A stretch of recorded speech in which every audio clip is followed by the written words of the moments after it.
Il y a de la place en agriculture, beaucoup de place en agriculture. Il y a des passerelles possibles pour des personnes qui connaissent rien à l'agriculture ou qui peuvent être avec des cailloux dans la chaussure. Les cailloux, ça s'enlève. Et donc, bienvenue en agriculture. Je suis Pauline Chatin, je suis la fondatrice de Vignes de Cocagne, qui est une entreprise d'insertion viticole dans le Languedoc, à côté de Montpellier. Je suis Angélique Colomba, je suis agricultrice dans le Jura. J'ai une exploitation laitière avec mon conjoint. Romain Marie, moi je suis directeur adjoint de la structure que préside Angélique. Ça fait 30 ans que je suis dans le Jura. On fait du comté, du lait, de la vigne, du vin. Et donc on accompagne les ressources humaines dans l'agriculture et notamment comment on peut faire pour faire des passerelles et permettre à des personnes plus éloignées de trouver une place dans le Jura.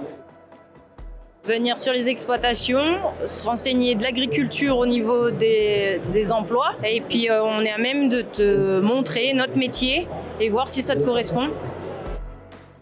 Prenez le temps de montrer ce que vous faites, former, expliquer vos façons de faire. Nous, à Vignes de Cocagne, on privilégie des parcours longs pour se donner le temps d'accompagner ces personnes-là qui ont des freins à lever, donc à la fois au niveau, on va dire, sur les problématiques administratives, de logement, de transport, de santé, voilà. Donc des parcours longs, on se donne 2 ans et ça c'est important, et un bon taux d'encadrement.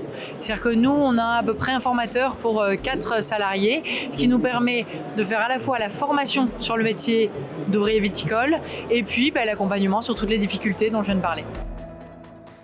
Faire le tour de l'exploitation, situer l'environnement de l'exploitation, marquer les choses, avoir des tableaux, montrer les choses, faire aux jeunes, lui poser des questions.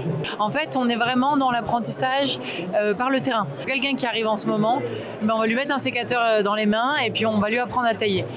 Quelqu'un qui va arriver un peu plus tard au printemps, il va monter sur le tracteur tout de suite. Ça permet à des personnes qui ne sont pas issues du monde agricole de directement mettre le pied à l'étrier et d'accrocher avec le métier. Et en fait, cette polyvalence de notre métier donne envie à des personnes qui ne sont pas issues du monde agricole et qui ont parfois des parcours difficiles, de se former et donc de rester dans la filière viticole. Pour contacter la FNSEA, le service emploi, la Fédération nationale des groupements d'employeurs agricoles et ruraux, c'est obligé qu'il y en ait un dans votre département. Et quand vous avez son contact, vous vous rapprochez d'eux. Il n'y a pas de problème, il n'y a que des solutions. C'est que l'agriculture se pose la question de faire des passerelles et d'accueillir des personnes qui viennent d'ailleurs, tout simplement, pour trouver une place, faire une place et réussir avec tout le monde.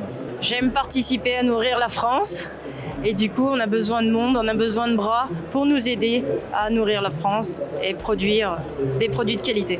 Ce qui me rend fière, c'est d'avoir formé des personnes et de créer des vocations, de susciter des vocations viticoles en accompagnant des personnes à découvrir et à se former à notre métier.